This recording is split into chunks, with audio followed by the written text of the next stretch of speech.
I am the ancient elder, and I have been summoned forth to bring to you tonight's episode of Realms Unveiled, where the veils between reality and mysticism grow thin.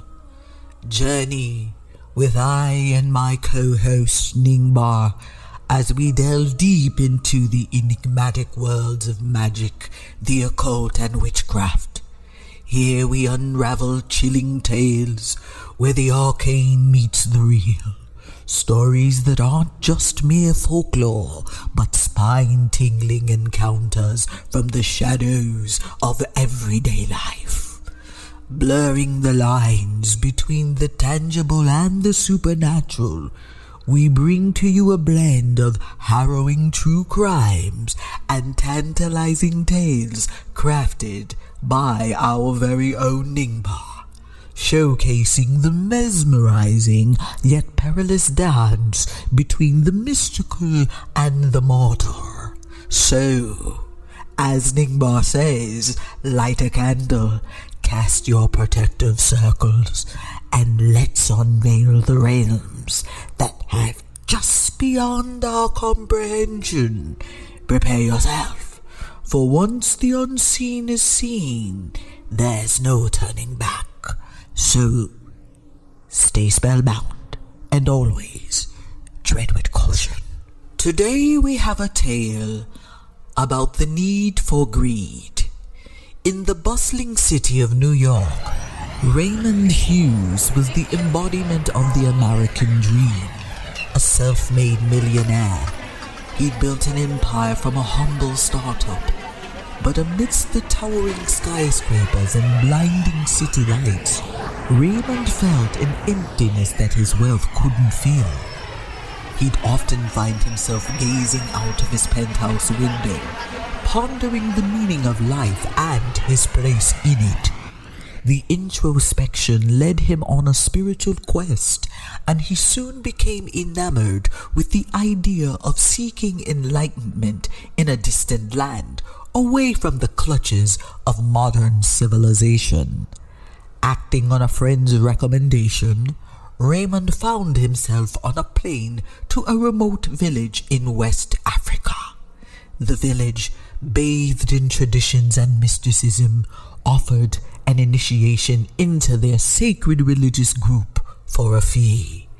Eager for a spiritual fulfillment, Raymond didn't think twice about the $45,000 price tag. He met Iku, a local translator, to help him navigate the intricacies of the initiation process. As Raymond went through the rituals, Iku whispered translations and interpretations. Raymond, trusting Iku implicitly, made several commitments, believing they were merely symbolic gestures of his dedication. The initiation concluded with a grand feast. As Raymond lay on his hut that night, the village elder visited him. With Iku translating, the elder explained that Raymond had, in his ignorance and with Iku's manipulations, committed not just himself, but also his vast wealth, his wife, and his children to the village. Panicked, Raymond tried to reason with them, but the binding nature of the initiation rituals left no room for renegotiation. He was trapped. Either he fulfilled his pledge, or he'd remain a captive, bound by the spiritual oaths he'd unwittingly taken. With a heavy heart, Raymond transferred his assets, believing that by doing so he might be granted freedom. However, the village had other plans. Once the transfer was complete, they no longer saw any use in keeping him captive. Stripped of his wealth, his family, and his dignity, Raymond was released. The city lights that once welcomed him now felt cold and alien. Penniless and broken, Raymond found himself on the streets of a foreign city, begging for change outside a local convenience store. The hum of the neon sign above reading 711 became the soundtrack to his sorrowful night. The tale of Raymond Hughes serves as a chilling reminder of the dangers of seeking enlightenment without understanding or guidance, of placing trust in unfamiliar hands, and of the price one might pay when desire overshadows wisdom. Now, let's take a turn into another one of the pitfalls of internet witchcraft, into the shadows of shared secrets. In a small town called Elderglen, renowned for its mystical history and age-old tales, there resided a charismatic internet witch named Lysandra. Her tutorials and online sessions were a beacon of light for budding sorcerers and curious souls. Her house, a tapestry of magical artifacts, held a centerpiece, her Book of Shadows, passed down through her lineage, each page bearing potent spells and powerful incantations. Feeling the urge to share and enlighten, Lysandra decided one evening to broadcast live, revealing her cherished grimoire to the world.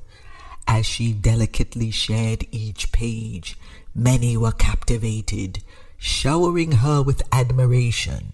Yet, in the vast sea of digital faces, one malevolent gaze went unnoticed. The spectator was Cedric, a magician consumed by the darker realms of magic. With a heart envious of Lysandra's acclaim, he began weaving a sinister spell, binding his intentions with every exposed page of her grimoire. The session drew to a close, and Lysandra, none the wiser, tucked herself into bed, her Book of Shadows resting on her nightstand. However, as darkness deepened, an unnatural chill enveloped the room.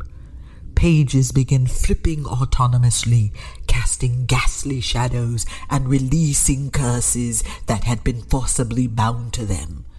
By morning, Lysandra's once glowing aura was tainted. She was found, twisted and drained by her followers who came searching after her unexpected online silence.